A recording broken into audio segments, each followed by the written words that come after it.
اللہ نے ان کے دلوں اور کانوں پر مہر لگا رکھی ہے اور ان کی آنکھوں پر پردہ پڑا ہوا ہے اور ان کے لیے بڑا عذاب تیار ہے۔ اور بعض لوگ ایسے ہیں جو کہتے ہیں کہ ہم اللہ پر اور روز آخر پر ایمان رکھتے ہیں، حالانکہ وہ ایمان نہیں رکھتے۔ یہ اپنے خیال میں اللہ کو اور مومنوں کو دھوکہ دیتے ہیں، مگر حقیقت میں اپنے سوا کسی کو دھوکہ نہیں دیتے اور اس سے بے خبر ہیں۔ ان کے دلوں میں کفر کا مرض تھا، اللہ نے ان کا مرض اور زیادہ کر دیا اور ان کے جھوٹ بولنے کے سبب ان کو دکھ دینے والا عذاب۔ جب ان سے کہا جاتا ہے کہ زمین میں فساد نہ ڈالو تو کہتے ہیں کہ ہم تو اصلاح کرنے والے ہیں۔ دیکھو یہ بلا شبہ مفسد ہیں لیکن خبر نہیں رکھتے۔ اور جب ان سے کہا جاتا ہے کہ جس طرح اور لوگ ایمان لے آئے تم بھی ایمان لے آؤ تو کہتے ہیں بھلا جس طرح بے وقوف ایمان لے آئے ہیں اسی طرح ہم بھی ایمان لے آئیں۔ سن لو کہ یہی بے وقوف ہیں لیکن نہیں جانتے۔ اور یہ لوگ جب مومنوں سے ملتے ہیں تو کہتے ہیں کہ ہم ایمان لے آئے ہیں، اور جب اپنے شیطانوں میں جاتے ہیں تو ان سے کہتے ہیں کہ ہم تمہارے ساتھ ہیں، اور مسلمانوں سے تو ہم ہنسی کیا کرتے ہیں۔ ان منافقوں سے اللہ ہنسی کرتا ہے اور انہیں مہلت دیا جاتا ہے کہ شرارت و سرکشی میں پڑے بہک رہے ہیں۔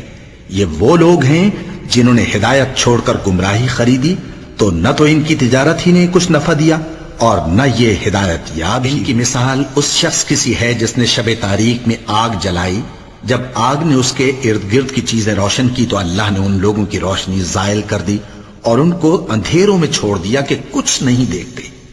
یہ بہرے ہیں، گونگے ہیں، اندھے ہیں کہ کسی طرح سیدھے رستے کی طرف لوٹ ہی نہیں سکتے۔ ان کی مثال میں کسی ہے کہ آسمان سے برس رہا ہو اور اس میں اندھیرے پر اندھیرا چھا رہا ہو اور بادل گرج رہا ہو اور بجلی کوند رہی ہو، تو یہ کڑک سے ڈر کر موت کے خوف سے کانوں میں انگلیاں دے لے۔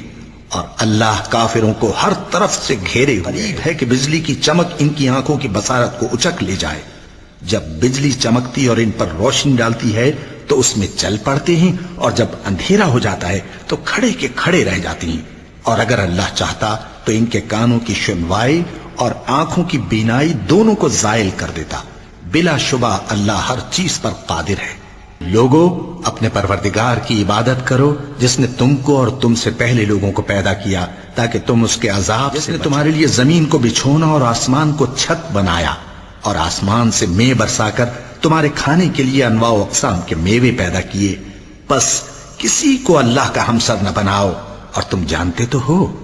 اور اگر تم کو اس کتاب میں جو ہم نے اپنے بندے پر نازل فرمائی ہے کچھ شک ہو تو اسی طرح کی ایک صورت تم بھی بنا لاؤ، اور اللہ کے سوا جو تمہارے مددگار ہوں ان کو بھی بلا لو اگر تم سچے ہو۔